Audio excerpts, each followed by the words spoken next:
Okay folks, so today we are going to change the sprocket on this Honda CT110. I've got it with me out here at the shack, but it's got the standard 15 tooth drive sprocket under that cover there. And I need a bit more low down power for climbing hills. I'm not so worried about highway speed. People who get highway speed normally go to a larger sprocket, 16 tooth or even 17, but you need to do some adjustment for that. But I'm changing down from a 15 standard down to a 14. So I've got my 14 sprocket here, and we're going to be changing it in the bike.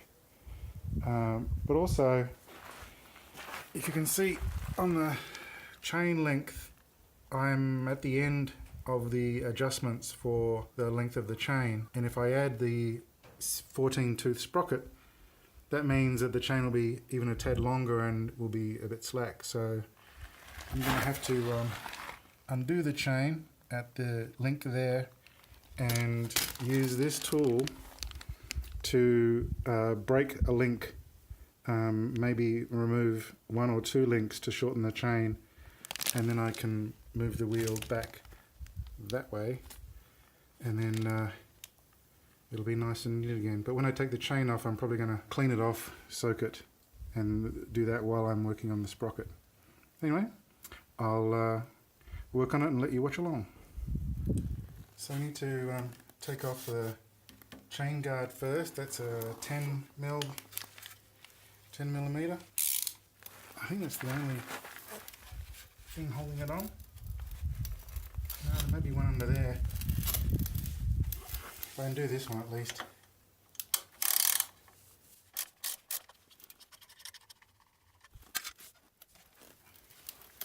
I don't really want to have to take all of the air cleaner off, just get to it. We'll see how we go. Hopefully I can do that without having to undo everything. The cover nuts are 8 millimeter.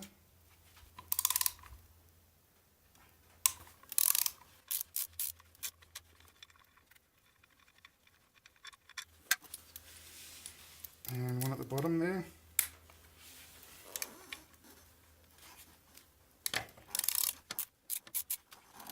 I have had this cover off before to check how many teeth were on the sprocket. When I first bought it, I wasn't sure.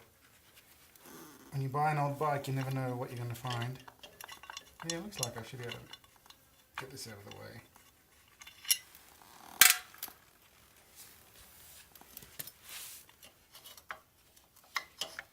He said, hopefully.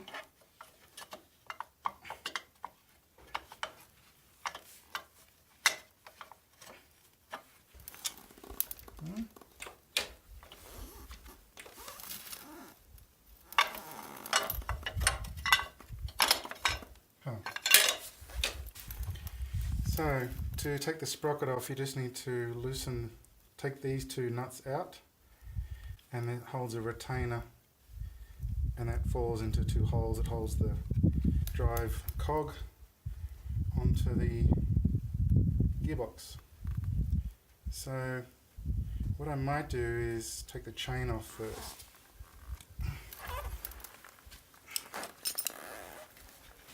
It has a clip on the outside. I need to slide it and not lose it.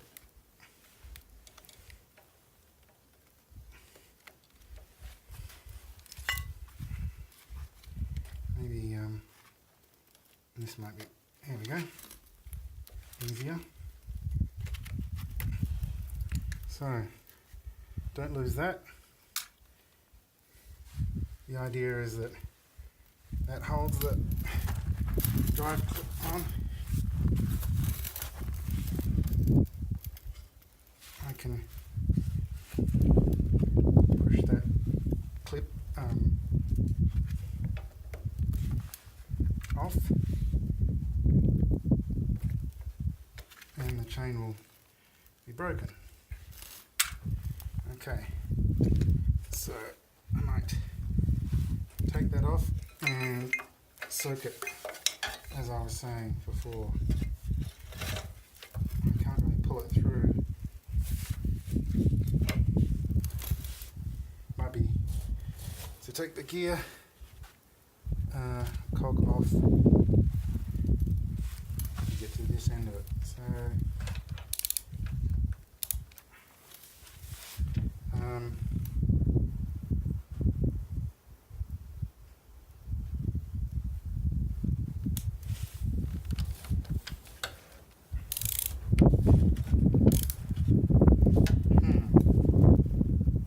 I seem to remember something about jamming the cog so that it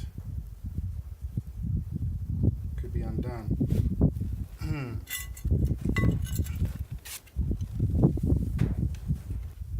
Let's try that again. I'll put the chain back on again temporarily. Well, if it's in gear, I should be able to undo it. Yeah, that's the secret, put it in gear.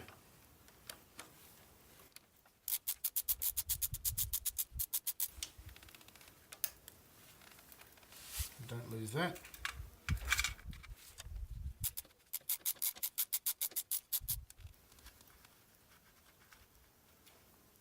Not very long. So this retainer comes off like that. Might give that a wash as well while I'm here. And now we can remove the drive cog.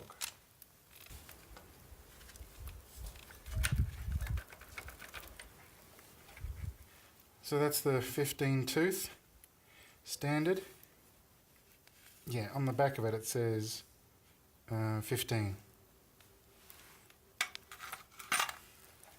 So now I can pull the chain through.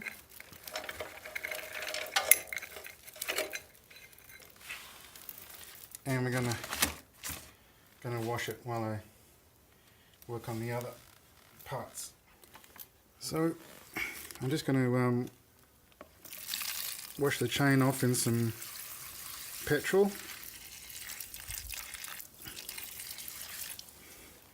I don't have a new chain. That would have been a good idea perhaps, but I'm trying not to spend too much money on this old bike. So first we'll wash the chain and see how it comes out. Let it soak in the petrol. I was also going to wash this retainer.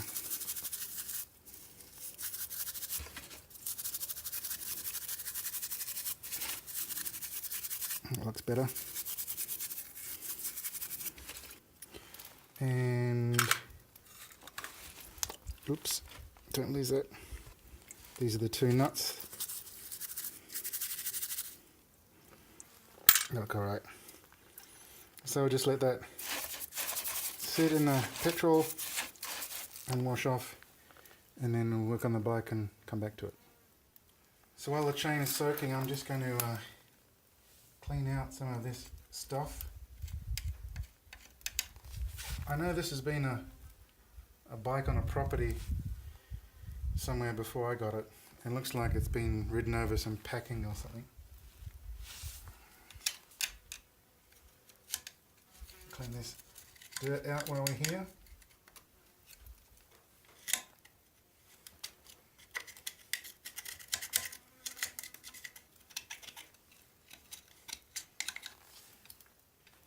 It looks pretty clean otherwise. It looks like the chain has been so loose at some point in its past that it's scraped this housing. It would have made a hell of a racket.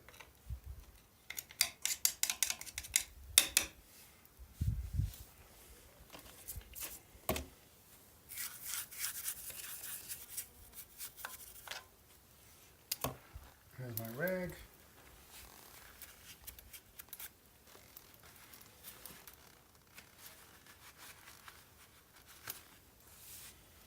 Okay, so now we get the 14 tooth cog. It says 14 there.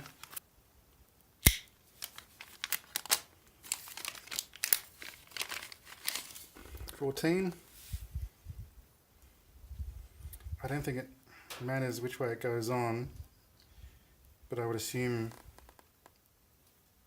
the writing is on the outside. It's just a matter of reversing what we did before. Push it all the way on, get the retaining clip.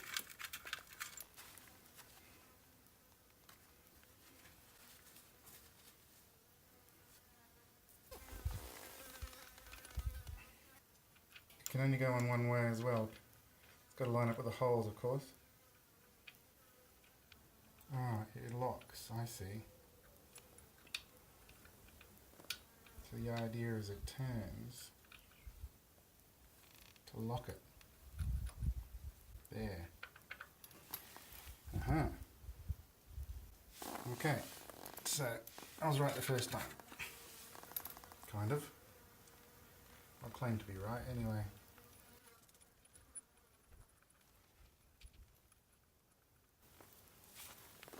Now we just do them up.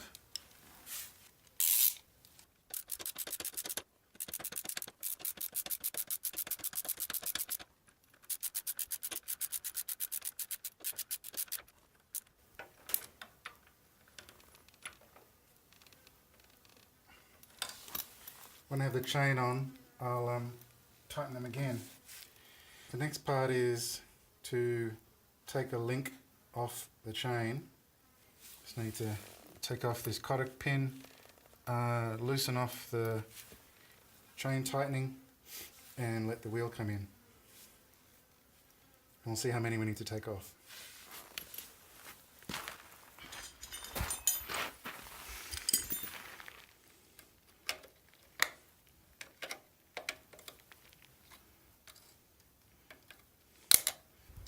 Helps if it's straight.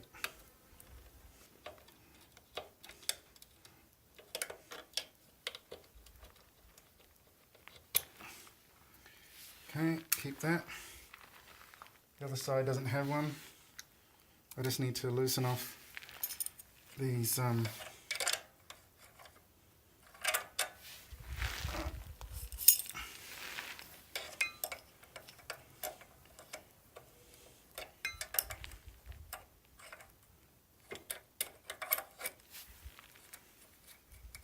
I'll loosen them right off to the end, and I'll push the wheel all the way in and see how we go. So all chains over time they stretch, which sounds strange that a metal chain would stretch, but they do. And because I'm changing it to a smaller cog, I know that the chain will be too long. So I'm just taking the opportunity really to do this to the chain while I'm doing the cog. I might need to adjust the rear brake cable as well, because it will be adjusted for this length out from the bike, and if I'm moving it in 2 centimeters, then I need to probably adjust the cable. But we'll have a look. Okay, so I probably got the wrong spanner here. Yep.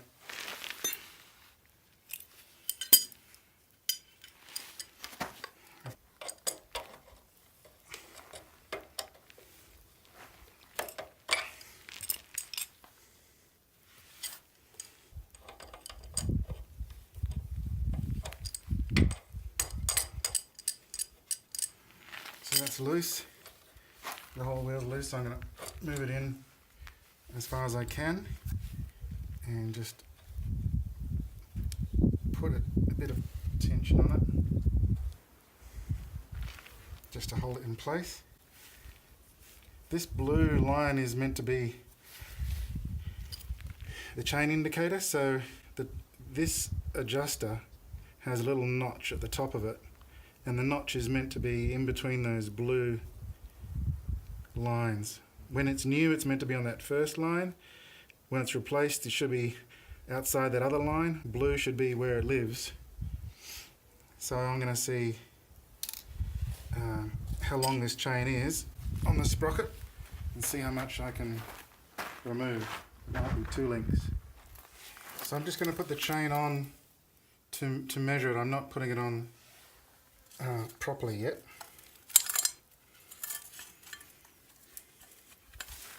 But I just want to roll it on the sprocket all the way around.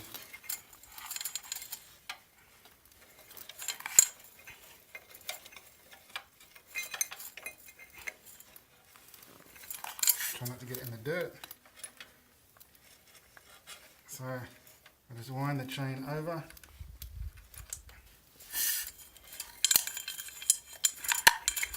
Let's put it. And I just want to see how many links.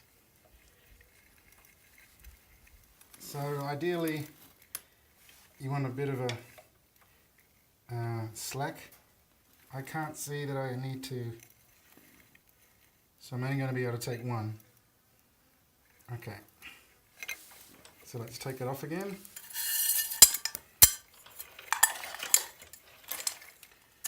So now I'm going to use the link breaker to remove one of the links. So this is the link breaker. The idea is you clamp down on the link in this vise with a large nut to hold it in place, and then you wind that pin through the middle and it will push the pin out. So we'll try it out and see how we go. So this is the link in the link breaker.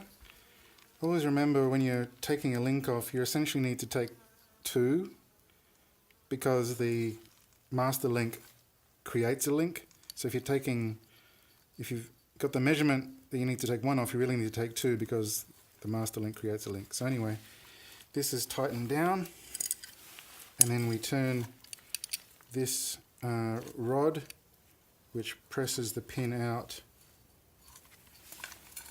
as long as I've got it centered. I'm pretty sure I do.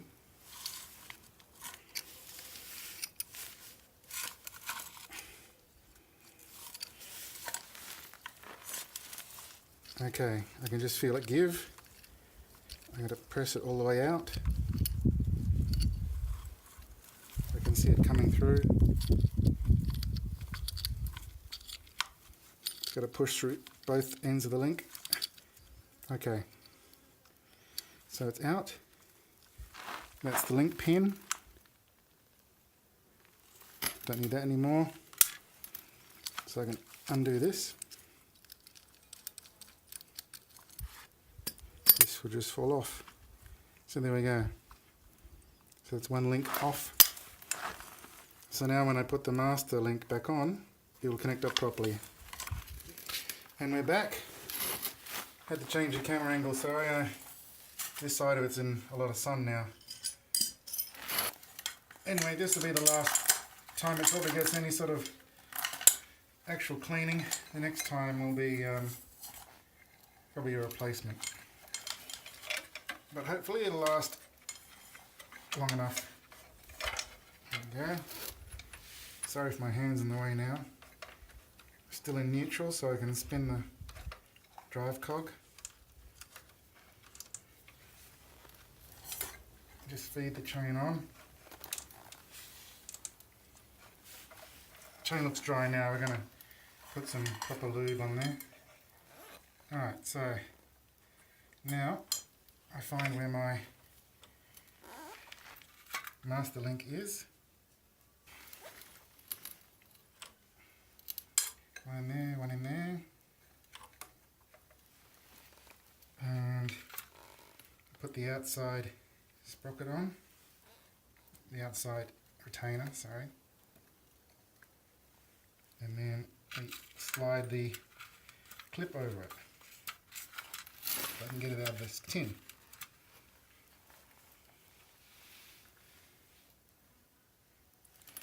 Just need my pliers.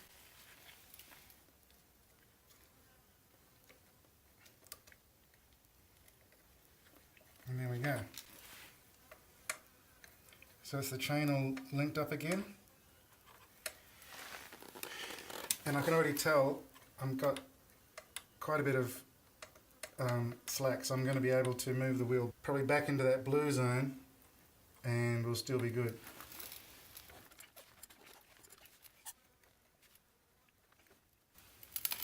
Yeah, so I'm going to be right on that first marker for a new chain.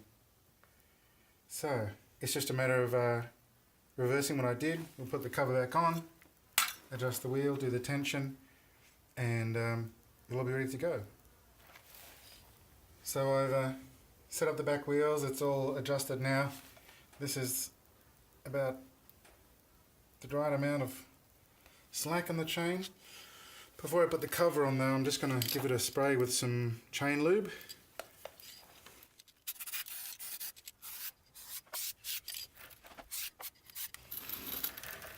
Just to get into all those little rollers. Alright, that's good. So now I'm just going to put the cover on and finish up, and then I'll bring you back when I'm done.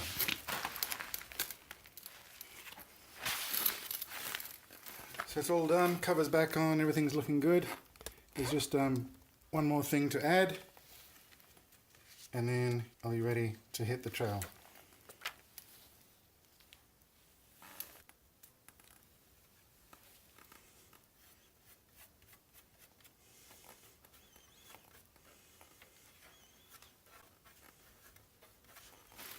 Thanks, Mark and Nay.